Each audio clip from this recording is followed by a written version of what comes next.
Bab 6. Ihdinas syirathal mustaqim, jalan lurus yang menghidupkan jiwa.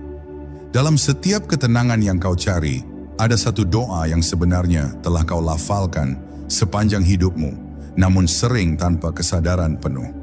Ihdinas syirathal mustaqim. Petunjuk menuju jalan lurus bukan sekadar rambu arah menuju suatu tujuan eksternal. Ia adalah cahaya yang menuntun batinmu pada keseimbangan terdalam. Di balik kata syirath, tersembunyi makna jalan yang tidak hanya lurus secara garis, tetapi stabil, kokoh dan mampu membawa siapapun yang menapakinya menuju keselamatan jiwa. Permohonan ini seperti bisikan lembut kepada Tuhan, agar hidupmu tidak hanya bergerak, tetapi juga terarah dengan benar. Ada saat-saat ketika engkau merasa hidup berjalan dalam pusaran yang tak terduga. Keputusan yang kau ambil terasa berat, langkahmu goyah, dan pikiranmu seperti dipenuhi kabut yang sulit ditembus. Di momen seperti itulah ayat ini menjadi pusat tenaga rohani yang luar biasa. Kau memohon bukan hanya agar diberitahu mana yang benar, tetapi agar diberi kemampuan untuk menapaki kebenaran itu tanpa menyimpang. Karena manusia bisa mengetahui yang baik, namun belum tentu mampu menjalaninya. Permohonan ini adalah permohonan agar Tuhan memegang tanganmu dalam diam.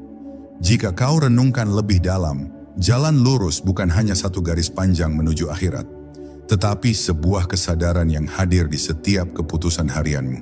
Ia menjelma dalam cara kau berbicara, cara kau menahan amarah, cara kau memberi maaf, cara kau bersyukur, dan cara kau melihat dirimu sendiri. Banyak orang mampu berlari jauh dalam hidupnya, namun tidak banyak yang mampu berlari di jalan yang benar. Ayat ini adalah permohonan halus agar langkahmu tidak hanya cepat, tetapi juga tepat. Dalam kehidupan batin, syirathal mustaqim adalah jalan keseimbangan. Tidak terlalu condong pada keinginan dunia, namun tidak pula mengabaikan kehidupan duniawi.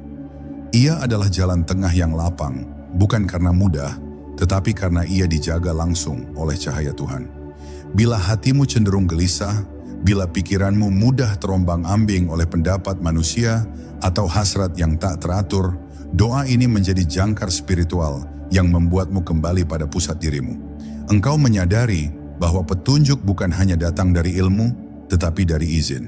Dan ketika engkau meminta jalan lurus, sesungguhnya engkau sedang meminta Tuhan untuk memurnikan niatmu, memantapkan hatimu, dan membersihkan jalur hidupmu dari hal-hal yang menggelapkan pandangan rohanimu. Ini bukan doa untuk mempermudah jalanmu, tetapi untuk menguatkan dirimu saat melewati jalan yang benar. Karena kebenaran seringkali tidak terlihat gemerlap, namun jika hatimu telah ditempa oleh ayat ini, engkau akan menyadari bahwa setiap langkah kecil yang lurus jauh lebih bernilai daripada 1000 langkah besar yang menyimpang. Disinilah rahasianya. Permohonan ini membuat hidupmu tidak hanya bergerak, tapi kembali selaras dengan kehendak Tuhan.